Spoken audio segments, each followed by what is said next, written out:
Hi hello नमस्ते। आज हमारे शो में आए हैं मुंबई के जाने माने orthopaedic surgeon doctor Shailendra Patil ji. सबसे पहले हम हमारे स्टूडियो में उनका स्वागत करते हैं। नमस्ते। और चलिए जान लेते हैं आज टोटल नी रिप्लेसमेंट के बारे में और हिप रिप्लेसमेंट के बारे में डॉक्टर शैलेंद्र पाटिल जी से। डॉक्टर, बहुत बार ऐसा होता है कि total knee replacement surgeries fail होती है। Is that true? अगर इसको हम डिटेल में एनालाइज करें तो there are two main factors which are responsible for the failure.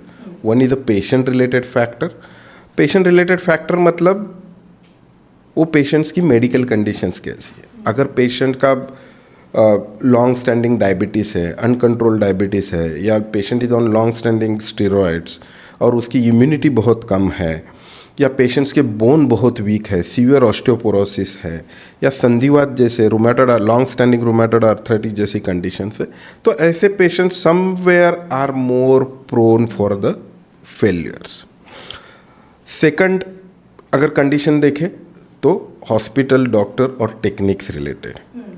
अगर आप जॉइंट रिप्लेसमेंट सर्जरी कहीं कॉम्प्रोमाइज सेटअप में to save some money if you are doing, then there are chances of going wrong are very high.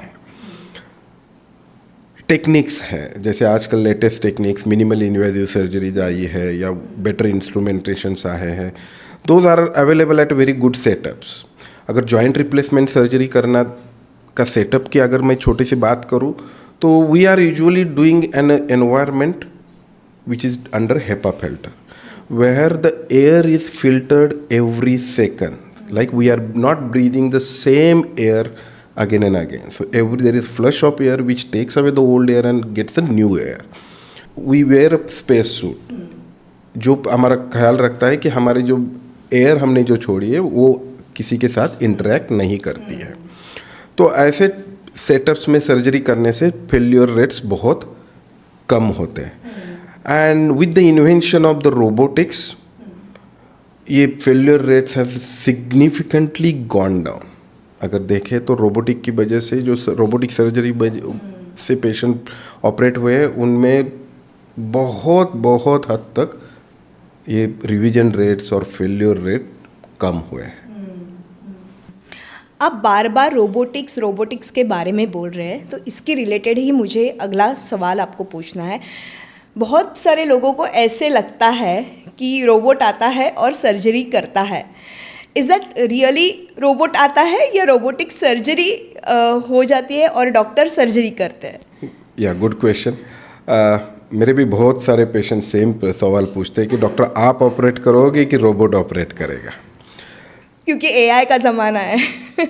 Frankly speaking, अगर orthopaedic surgery में देखें जो भी robot है, the right term is a robotic assisted total knee replacement, जहाँ पर आपका doctor आपके पेशेंट के साथ ही खड़ा है और वो सर्जरी एग्जीक्यूट कर रहा है, but at the same time he is taking help of artificial intelligence and the robotic arms. Yes, all control is in your doctors hand.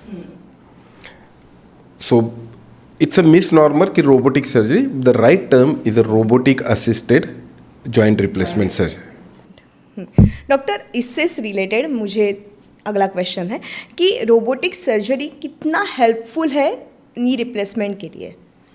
ये समझने के लिए थोड़ा हम लोग एक नॉर्मल नी रिप्लेसमेंट को मैं ब्रीफ करता हूँ और फिर आप कंपेयर करें कि how does the robotic works. एक नॉर्मल नी रिप्लेसमेंट में क्या होता है कि doctor has one set of instruments, one set of formula which he has studied over the years. Doctor has done patient's x-ray in the frontal plane and in the side plane, and then doctor goes and perform the surgery. So in normal knee replacement, for even in a very well known और बहुत experience doctor को भी individualisation of treatment plan बनाना बहुत मुश्किल है। मतलब कि अगर समझो आज कल एक 10 सर्जरीज है डॉक्टर के लिए, तो वो 10 के 10 नी का प्लानिंग करना वो पेशेंट के डिमांड के हिसाब से बहुत मुश्किल है। So at the end of the 1 month वो 10 नी इक्वली सेटिस्फाई नहीं रहेंगे, क्योंकि there is no treatment, individualise treatment plan. But वही हम लोग अगर रोबोटिक की तरफ आए तो स्पेशली ये 3rd जनरेशन रोबोटिक्स में हम लोग एक प्री प्लानिंग करते हैं। What does the pre planning means? surgery before the actual surgery. Like we do a 3D CT scan of the patient and we do all the pre-planning on a software. जहाँ पर CT scan में almost 1000 CT cuts are studied on a software. So operation के पहले ही मुझे पता है कि ये पैर कितने डिग्री में फ्रंटल प्लेन में टेढ़ा है, साइड में, ऊपर से, नीचे से. So all 360 degree evaluation is done. Surgery के पहले ही कल क्या कंपोनेंट्स लगने वाले हैं, जैसे कि फीमोरल कैप कौन से साइज़ का आएगा, टीबीएल कैप कौन से साइज़ का आएगा, बीच का पॉली कौन से साइज़ का, all this data is available for the surgeon a day prior. On the day of the surgery, there are no last minute hassles or last minute decision changing. और ये जो surgery का जो data है वो through a pen drive goes to the robotic arm in the operation theatre. And operation theatre में आपका doctor patient के साथ रहता है, which opens the joints, which keep it open, and then the robotic arms comes and does the whole cutting work. ये जो cutting और reshaping of the damage bones है, एंड्स ऑफ द बोन्स, वो भी सर्जन नहीं करते हैं, वो रोबोटिक आर्म करता है.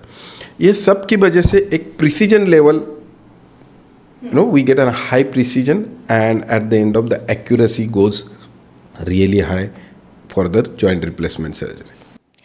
जैसे कि अभी आपने देखा डॉक्टर शैलेंद्र पाटिल जी ने हमें नी रिप्लेसमेंट, हिप रिप्लेसमेंट के बारे में बहुत सारी जानकारी दे दी है.